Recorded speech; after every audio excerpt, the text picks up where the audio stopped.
less than 0 is about 2.5%. Okay? Remember, empirical rule talks about on the left or the right. Since the distribution is symmetrical, I take the half of it. Population 2, 0% is 1 sigma away from the mean.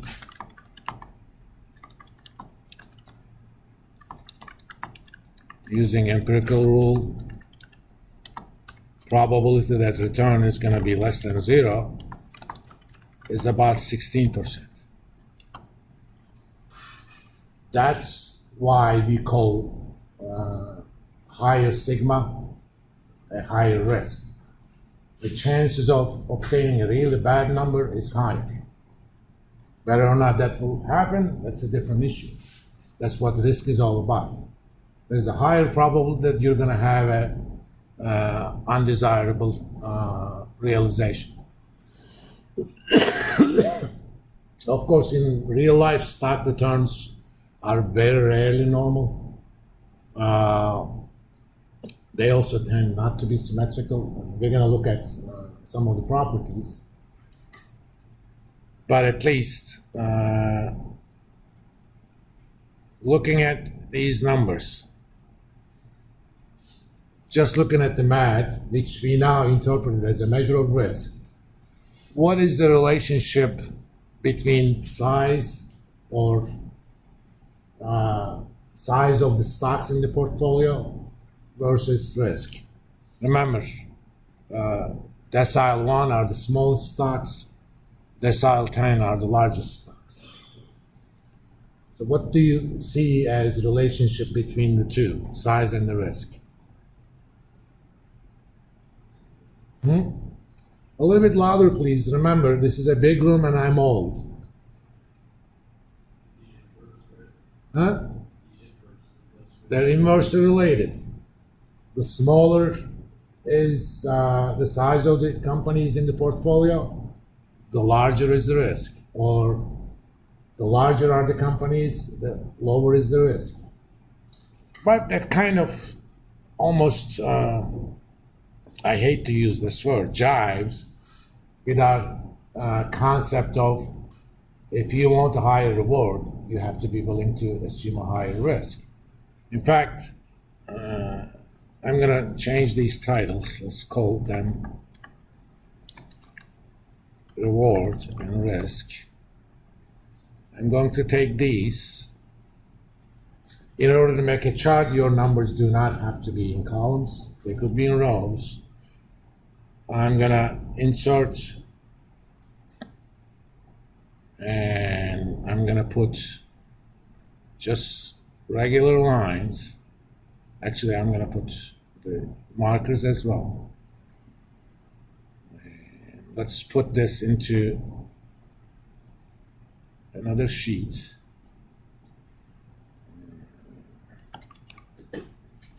Risk and reward versus, I'm going to call this market cap.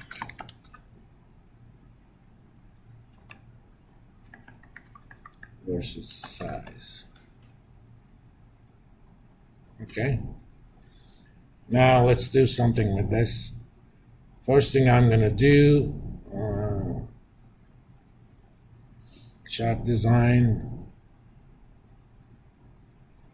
select data. I'm going to change the labels for the reward. I'm going to edit the axis label range.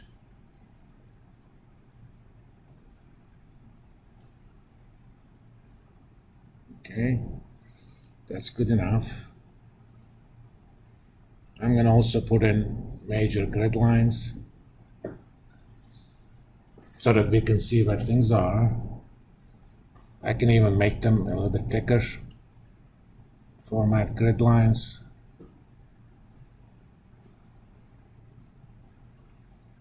And I'm going to make them a different color.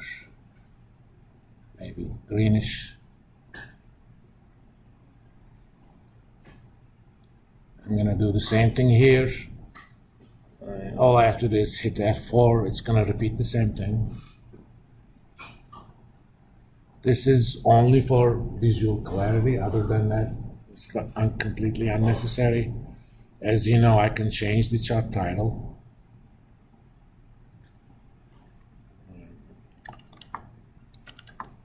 Scan rewards versus market cap deciles.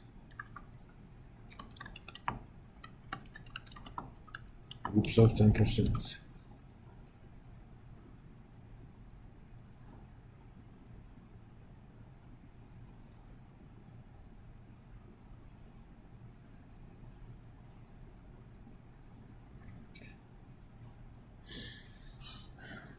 If you look at this, this is not a totally useful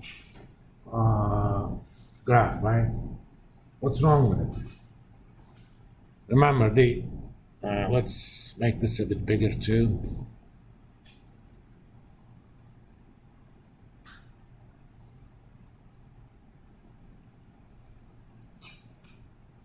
Which one is the risk line? Red, or it looks like orange. Oh, that's okay. You know, orange is not a primary color. It can be obtained. It's not one of the rainbow colors, but it can be obtained using two rainbow colors. How do you get orange? Red and yellow. Okay. But if you want to change the color, format data series, let's actually make that, I'm going to make that hot pink. It's my chart. I can do whatever the hell I want.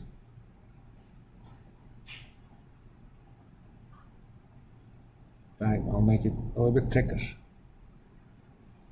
All right. Let me also play with the background. Whenever you do charts, it's always a good idea to go for contrasts. Something like that. You know, red or pink looks a lot better on light colors, because white is too much light, so you don't want that. I also want to change the markers.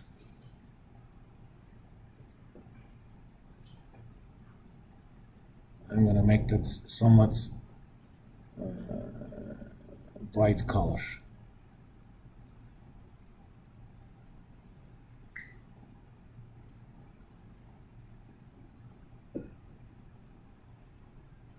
Okay. So looking at this chart, just like we said, it's obvious that the larger are the companies in your portfolio, the lower is the risk. Looking at this chart, can I make a statement about reward versus size? I mean, I can make it looking at the numbers, but remember, in a presentation, charts are a lot easier to communicate. You guys are educated people, you're all finance majors, and if I ask you to look at these numbers, you have to look at 10 different numbers, right? Then do some sort of mental comparison. Is it kind of going down? Yes, you know, the beginning is higher, ending is lower, but is it truly kind of a downward sloping relationship? That may or may not be that easy to ascertain looking at 20 numbers. Oh, by the way, you can also use Excel function to quickly get an idea. Let me make these rows a little bit bigger. Okay. And this one a little bit larger. I can take these numbers, and I can insert a line that goes spot lines, and I'm gonna put the chart over there. That's kind of an inline graph. Nice thing about those, just like formulas, you can drag them, right? That's good. But if I want a fancy graph for my presentation, this is not terribly useful. What's wrong with it?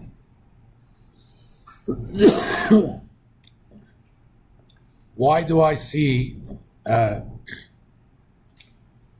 pretty clear pattern on the risk versus size, but I don't see that on reward? What's different between the two? Let's go back to here. What is one thing that kind of hits you?